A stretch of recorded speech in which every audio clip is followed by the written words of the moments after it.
Hello everyone, मैं हूं आपका होस्ट शेफ धीरज। IHM गुरुकुल में आपका स्वागत है। और आज इस वीडियो में मैं आपको बताने वाला हूं कि मैंने अपनी जो अप्रेंटिसशिप की ट्रेनिंग थी 3 साल की, उसके अंदर क्या सीखा या फिर क्या आप अप्रेंटिसशिप के अंदर सीख सकते हो, जो कि सबसे ज़्यादा इम्पॉर्टेंट है।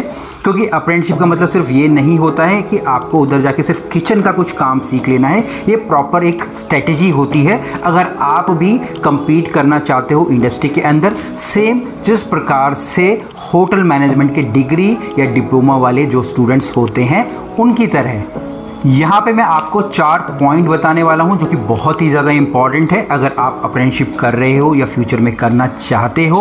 जो तीसरा वाला पॉइंट है वो सबसे ज़्यादा इम्पॉर्टेंट है अगर आपने जो अप्रेंटिसशिप के अंदर एडमिशन लिया है। अब छोटी सी एक ब्रीफ मैं आपको देता हूँ अप्रेंटिसशिप क्या होता है। अप्रेंटिसशिप एक गवर्नमेंट का प्रोग्राम होता है जिसके अंतर्गत आपको किसी एक फूड बिजनेस के अंदर, चाहे होटल हो, रेस्टोरेंट हो, वहाँ पर जाकर एक लंबे समय तक के लिए काम करना पड़ता है एज ए एम्प्लॉय। जैसे कि मैंने 3 साल का किया। अभी कहीं कहीं पे जो प्रोग्राम है वो 2 साल के भी होते, 1.5 साल के भी होते। डिपेंड करता है कि किस कुजीन को या किस फील्ड को या किस डिपार्टमेंट को आप चुनना चाहते हो। यहाँ पे किचन के अलावा और भी डिपार्टमेंट होते हैं, जैसे कि हमारा हाउसकीपिंग हो गया, हमारा सर्विस हो गया, बार हो गया, जस्ट सिर्फ बेकरी हो गया। तो डिपेंड करता है कि जो पूरी की पूरी लेंथ कितनी होने वाली है। और कंप्लीटली ये फ्री ऑफ कॉस्ट होता है, आपको कोई पैसा देना नहीं होता है। और इंडिया के हर सिटीज़ के अंदर ये अवेलेबल है। किस प्रकार से इस प्रोग्राम के अंदर आप लोग अप्लाई कर सकते हो, इससे रिलेटेड भी हमारे इसी चैनल IHM गुरुकुल पर एक वीडियो है, आप जाके उसको देख सकते हैं और आप भी अप्लाई कर सकते हैं। सबसे पहला पॉइंट जो मैंने अप्रेंटिसशिप के दौरान सीखा वो है मेरी पंक्चुअलिटी। जी हाँ, पंक्चुअल होना या समय पर कोई भी काम करना, समय पर आना, समय पर जाना, या जो भी काम आपके सीनियर के द्वारा दिया गया है आपके ट्रेनिंग के दौरान उसको करना। क्योंकि यहाँ पे अप्रेंटिसशिप के अंदर आप लोग ट्रेनिंग तो होते हो बट एक कॉमन ट्रेनिंग नहीं होते हो जिस प्रकार से हम लोग IT या JT की बात करते हैं। यहाँ पे जो आपके ड्यूटी शेड्यूल होते हैं वो same as a regular employee ही होते हैं। मतलब कि आपकी जो शिफ्ट लगती है पूरी 11-12 घंटे की लगती है। आपको वहाँ पे जो लीव्स होती हैं, चाहे वीकली ऑफ हो, वो भी आपको मिलता है। आपकी SL, CL, PL जो अलग अलग प्रकार की लीव्स होती हैं वो सारी की सारी आपको मिलती हैं। और आप किसी एक डिपार्टमेंट में एज अ एम्प्लॉय ही काम करते हो। कहने को तो आप ट्रेनिंग हो, वहाँ पे सीख रहे हो, बट एक तरीके से आपसे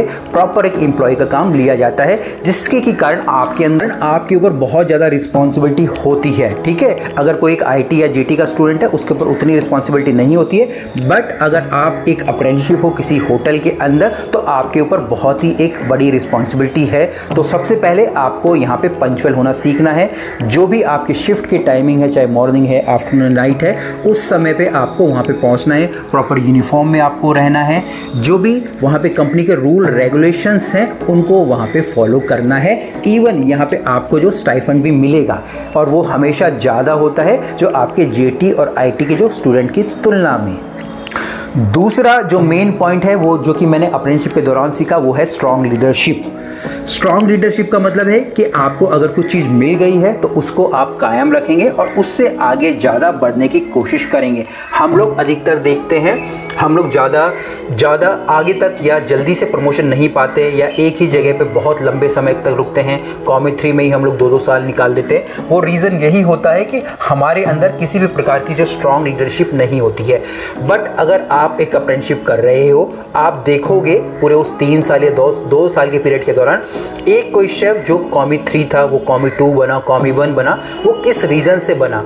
वहाँ पे जो उसके जो लीडरशिप स्किल्स थे कि भाई मैंने काम किया है, अब मुझे आगे बढ़ना है, अब मैंने कॉमी 1 पे काम कर लिया है, मुझे DCDP बनना है, वो वहाँ पे आप सीखने को मिलोगे। क्योंकि वहाँ पे होटल्स के अंदर आपको किस प्रकार से आपके जो सीनियर है उसको रिस्पेक्ट देना सिखाया जाता है। ठीक है, क्योंकि ये सारी चीज़ें आप तभी सीख सकते हो जब आप एक कंपनी के अंदर या एक होटल के अंदर लंबे समय तक रुके काम कर रहे हो। अगर आप किसी होटल के अंदर 1-2 महीने, 3 महीने, 4 महीने काम कर रहे हो तो आप उतनी चीज़ों को नहीं समझ पाते हो। आपको नहीं समझ आता है कि किस प्रकार से एक स्ट्रॉन्ग लीडर की तरह मुझे काम करना है। क्योंकि आप जिस प्रोफेशन में हो वो बहुत ही ज़्यादा चैलेंजेस होने वाले हैं। ईजिली आप लोगों को कुछ नहीं मिलने वाला है। और अगर आप जैसे अगर मान लीजिए बाहर जाते हैं, विदेश में जाते हैं, तो आपको अलग अलग नेशनैलिटी मिलेगी, अलग अलग पर्सनैलिटी मिलेंगी। कोई अच्छे होंगे, बुरे होंगे, अलग होटल्स होंगे। तो वहाँ पे अगर आप एक स्ट्रॉन्ग लीडर की तरह अपनी जिस भी पोस्ट के ऊपर आप काम कर रहे हो नहीं करोगे तो आपको हमेशा वहाँ से डिग्रेड किया जाएगा या आप खुद ही छोड़ के वहाँ से चले जाओगे। तो अप्रेंटिसशिप के दौरान आपको जो स्ट्रॉन्ग लीडरशिप अप्रेंटिसशिप है उसको सीखना है। अब हम लोग अपने तीसरे पॉइंट पे आ गए, जो कि मैंने बोला था सबसे ज़्यादा इंपॉर्टेंट है, वो है हमारा कलनरी का बेस। अब कलनरी के बेस का मतलब क्या है? अगर आप किचन के अंदर हो तो यहाँ पे अलग अलग बेस हैं, चाहे मेरे इंडियन का बेस है, चाहे मेरा कॉन्टी का बेस है, मेरा चाइनीज़ का बेस है, बेकरी पेस्ट्री मेरा है, या फिर कोई और सेक्शन। अब यहाँ पे आपको बिल्कुल स्टार्टिंग से चीज़ें सिखाई जाती है, जैसे कि कॉन्टिनेंटल के base, different type of soups हो गए, डिफरेंट टाइप ऑफ सॉसेस हो गए, कुकिंग के अलग अलग मेथड हो गए। इंडियन में है तंदूर में है, तंदूर के सारे बेस बनाना, किस तरीके से हमको आटा गूंदना है, रोटी लगानी है, सारी की सारी हमारी ग्रेवीज। चाइनीज़ है तो हमारी चिली पेस्ट हो गया, हमारी सॉसेज हो गया। बेकरी के अंदर आपको अलग अलग चीज़ें सिखाई जाती हैं। तो आप यहाँ देखेंगे यहाँ पे आपका बेस स्ट्रांग होता है, क्योंकि किसी भी डिपार्टमेंट के अंदर आप काम कर रहे हैं तो वहाँ पे आपको 1-1.5 महीना नहीं, आपको हमेशा लगभग 6 महीने तो करने पड़ेंगे। अब जब आप 6-6 महीने 5-5 महीने एक डिपार्टमेंट के अंदर काम कर रहे हैं, लंबे समय तक काम कर रहे हैं, तो आपके हाथों में जो पकड़ होगी वो मजबूत होगी।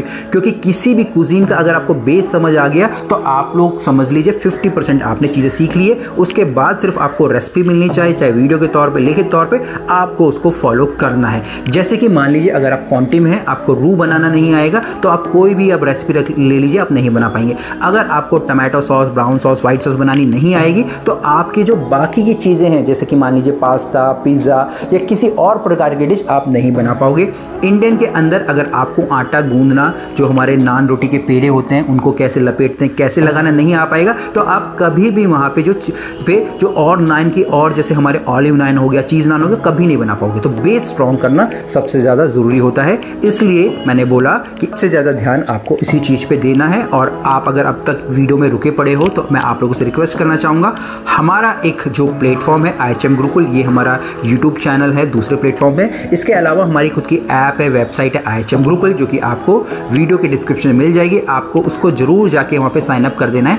आपके लिए वहाँ पे ढेर सारी जो किताबें हैं, कोर्सेज हैं, काफ़ी सारे उसमें से फ्री भी हैं, काफ़ी सारे पेड भी हैं, आप जाके उनको इनरोल कर सकते हैं। अब सबसे लास्ट पॉइंट पे हम लोग आ गए हैं, वो है हमारी कुकिंग। ठीक है, तो अब जो कुकिंग वाला पार्ट है, जो कि आपके लिए सबसे मेन है, या जिसको हम लोग कलनरी बोलेंगे, वो है। अब इस पार्ट के अंदर या इस सेक्शन के अंदर आपको क्या सीखना है? सबसे पहले आपको यहाँ पे सीखना है आपके मीज़ा प्ला।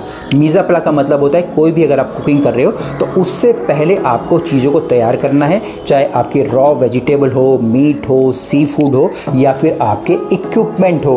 उसके बाद आपको यहाँ पे सीखना होता है कुकिंग। ठीक है, कुकिंग के अंदर आपके बॉइलिंग, पोचिंग, स्टीमिंग, स्ट्रिंग, ये सारी चीज़ें आती है। बाकी काफ़ी सारी चीज़ें आती है, अगर अलग अलग कुकिंग की बात करें वो आपको सीखना है।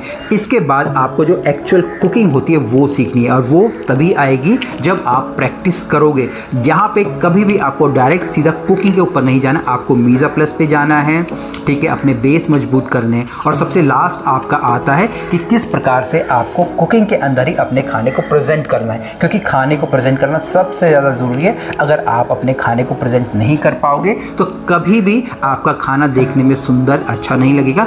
कहने का मतलब है प्रेजेंटेशन भी बहुत ज़्यादा इंपॉर्टेंट पार्ट होता है, जैसे कि आपकी अलग अलग प्रकार की गार्निश, किस प्रकार से जो प्लेट का सिलेक्शन वो करना है। ठीक है, तो ये सबसे जो कि इंपॉर्टेंट है। होपफुली आज की वीडियो आपको अच्छी लगी होगी, और अप्रेंटिसशिप के दौरान क्या क्या आप लोग सीख सकते हैं आपको समझ आ गया होगा। या इसके अलावा कुछ भी क्वेश्चन से कमेंट से नीचे जरूर लिखिएगा, हम लोग उस टॉपिक्स के ऊपर भी वीडियो जरूर बनाएंगे। धन्यवाद।